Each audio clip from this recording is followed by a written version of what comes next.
नमस्कार, जय जवान जय किसान न्यूज 24 में आपका स्वागत है। आइए नजर डालते हैं आज की खास खबर पर। राधा बल्लभ इंटर कॉलेज गणेशपुर वलारपुर मैनपुरी में स्थित है। कॉलेज के प्रबंधक अरविंद सिंह यादव जी से संपादक कुमार गौरव की खास मुलाकात। कॉलेज के प्रबंधक अरविंद सिंह यादव पिछले कई साल से शिक्षा के क्षेत्र में जुड़े हुए हैं। कॉलेज के प्रबंधक अरविंद सिंह यादव ने बताया कि कोरोना काल के समय में भी ऑनलाइन लगवा रहे थे क्लासेस। कॉलेज के प्रबंधक अरविंद सिंह यादव ने कहा कि शिक्षा उस शेरनी का दूध है, जो पिएगा वो दहाड़ेगा। कॉलेज के प्रबंधक अरविंद सिंह यादव ने कहा कि अपने जीवन में सिर्फ शिक्षा को आगे बढ़ाने के लिए हमने ये कदम उठाया है। उन्होंने कहा कि कोरोना काल के बाद स्कूल में लगवा रहे थे एक्स्ट्रा क्लासेस। स्कूल के प्रबंधक अरविंद सिंह यादव ने कहा कि बिना शिक्षा के मनुष्य जानवर के समान है। मानव जीवन में शिक्षा का सबसे महत्वपूर्ण योगदान है। प्रबंधक अरविंद सिंह यादव ने बताया कि कॉलेज में बिना माता पिता के बच्चों को निःशुल्क पढ़ाया जाता है और गरीब बच्चों को फीस में दी जाती है भारी छूट।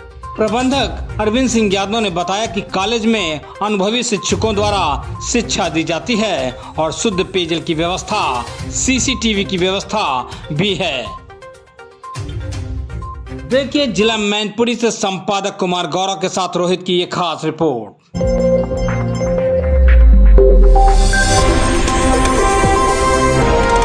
मैं जिला मैनपुरी की बात करूं, विद्यालय का नाम है श्री राधा बल्लभ इंटर कॉलेज, जो बलारपुर में स्थित है। हमारे साथ बात करने के लिए उपस्थित है यहाँ से प्रबंधक महोदय अरविंद जी। बात करने का प्रयास करता हूं, 2 साल कोविड का समय रहा, कोविड के बाद नई शुरुआत हुई। जानने का प्रयास करता हूं कोविड के समय क्या क्या चैलेंजेस रहे, संस्था ने क्या क्या चैलेंजेस फेस करे, बच्चों में क्या क्या चेंजेस आए हैं, सरकार का क्या सहयोग रहा, नए सेशन के लिए क्या क्या तैयारियां हैं। बहुत सारे मुद्दों पर बात करने के लिए उपस्थित है। सर, सबसे पहले तो आपका स्वागत है। आपको बहुत बहुत धन्यवाद जो इतने दूरांचल में आपने हेडक्वार्टर से 25-30 किलोमीटर पर आके यहाँ पर हम लोगों के बीच में आए हैं, इसके लिए आपको बहुत बहुत धन्यवाद। सर, 2 साल कोविड का समय रहा, क्या क्या परेशानियां रही?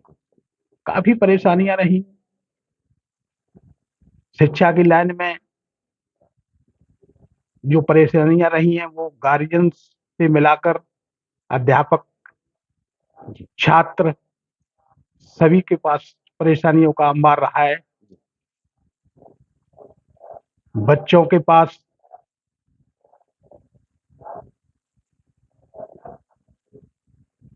गार्जियंस, यहाँ तो देहात का क्षेत्र है तो यहाँ पर गार्जियन इतने जागरूक भी नहीं है, लेकिन जहाँ पर जागरूक हैं वहाँ पर ऑनलाइन शिक्षा होती रही है।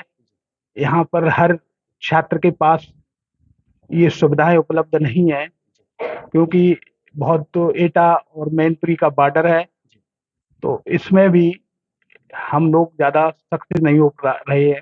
कोरोना आपने ऑनलाइन की बात करी, क्या मानना है, क्योंकि आपका बहुत लंबा अनुभव रहा शिक्षा के साथ, ऑनलाइन ज्यादा इफेक्टिव रहेंगी या ऑफलाइन?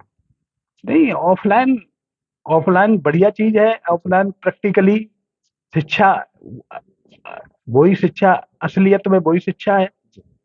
और ये तो ऑनलाइन तो अपनी फॉर्मेलिटी टाइप है, उससे उतना बच्चों पर असर नहीं पड़ता है शिक्षा का। जी जी। सरकार का क्या सहयोग रहा कोविड के समय? सरकार का तो कुछ नहीं रहा है। हमारा स्टाफ ने अपने पर्सनल उससे अपनी गुजारा किया है। हम लोगों ने जो कुछ स्टाफ की तरफ से मदद कर पाई है, स्टाफ की, हमारे प्रबंधक तंत्र ने, उन्होंने जैसे अपने 2 साल कोरोना का दौरान रहा है, किस तरीके से गुजारा किया है, ये बहुत संवेदनशील बात है। जी जी। एक सवाल और आपसे, मानव जीवन में शिक्षा को कितना महत्वपूर्ण मानते? अरे भाई, मानव जीवन में शिक्षा के अलावा है ही कुछ नहीं। शिक्षा ही एक ऐसी ताला है, इसके बगैर कुंजी ताला नहीं खुलता है। शिक्षा अगर नहीं है तो आगे चलकर आदमी का विकास नहीं हो सकता है। जी जी। एक सवाल और आपसे, आपका बहुत लंबा अनुभव रहा, शिक्षा क्षेत्र में जुड़े हुए हैं आप, विद्यालय चला रहे हैं, आपने देखा है, हिंदुस्तान पे धीरे धीरे पश्चिमी सभ्यता हावी हो रही है। बच्चे अपनी मूल संस्कृति संस्कारों से दूर जा रहे हैं। आपका दौर था, दूसरा था, फिर हमारा दौर था, बच्चों का दौर बदल गया सब कुछ। क्या प्रयास करेंगे बचाने के लिए? हम तो भाई पुराना मॉडल भी देखा है और नया भी देख रहे हैं, लेकिन दोनों को मिक्स करके अपना चला रहे हैं। यहाँ पर जो शिक्षा है वो पुराना नए मॉडल में नहीं कामयाब कर पा रही है। अभी हमारे यहाँ एक बच्चा आया था इंग्लिश मीडियम का, वहाँ उसका मन नहीं लगा। जरौली इंटर कॉलेज से आया और यहाँ पर उसने 11th का टीसी लाया वहां से, और ये कहा कहा उसने कि वहाँ हमारा मन नहीं लग रहा है इंग्लिश मीडियम में, हम हिंदी मीडियम में पढ़ेंगे। तो अपना जो क्षेत्र है वहाँ पर पुराने नए पैटर्न के हिसाब से यहाँ पर हम लोग सक्सेस नहीं है। जी। हमें तो दोनों जमाने देखे हैं, उनकी उसी के हिसाब से मैनेज करके यहाँ पर विद्यालय चला रहे हैं। जो अभिभावक आपके साथ जुड़े हुए हैं, जैसे कि आप ग्रामीण इलाके में है, गरीब असहाय मजदूरों के बच्चे आपसे जुड़े हुए हैं, क्या सहयोग रहता है? पूरा पूरा सहयोग रहता है। इसी पर्पज से ही विद्यालय खुला है। 2001 में विद्यालय खुला था, इसलिए खुला था कि यहाँ पर कक्षा 5 के बाद इस क्षेत्र की, समूचे क्षेत्र की 10-10, 15-15 किलोमीटर पर इंटर कॉलेज नहीं था। हम लोगों का मन बना, जनता का, क्षेत्र का सहयोग मिला। 2001 में विषम परिस्थितियों में यहाँ हम लोगों ने विद्यालय डाला, क्योंकि क्षेत्र की लड़कियां, लड़के तो विषमा जाके साइकिल से जाके पढ़ाई कर सकते थे, इधर अलीगंज जाके कर सकते थे, इधर कुराली जाके कर सकते थे, इधर अलीपुर खेड़ा जाके कर सकते थे, लेकिन बच्चियां इस क्षेत्र की नहीं पढ़ पाती थी। इसी का मन बना के हमने समूचे क्षेत्र का सहयोग मिला, 2001 में विद्यालय डाला है। आज उसी का प्रतिफल है।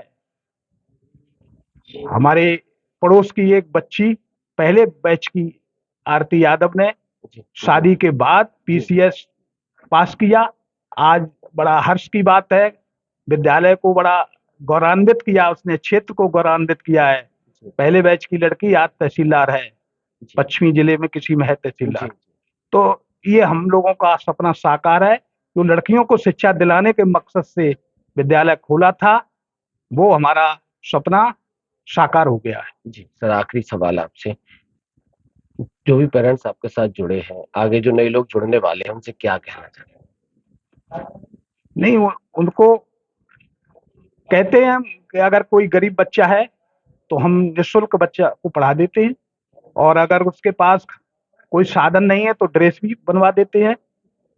तो कोई भी बच्चा अगर पैसे के अभाव में यहाँ आता है और पैसे के अभाव में पढ़ने की इच्छा करता है, तो उसको यहाँ पर शिक्षा दिलाई जाती है। जी बहुत बहुत धन्यवाद सर, हमारी तरफ से आपको नए सेशन के लिए बहुत बहुत बधाई, शुभकामनाएं, धन्यवाद।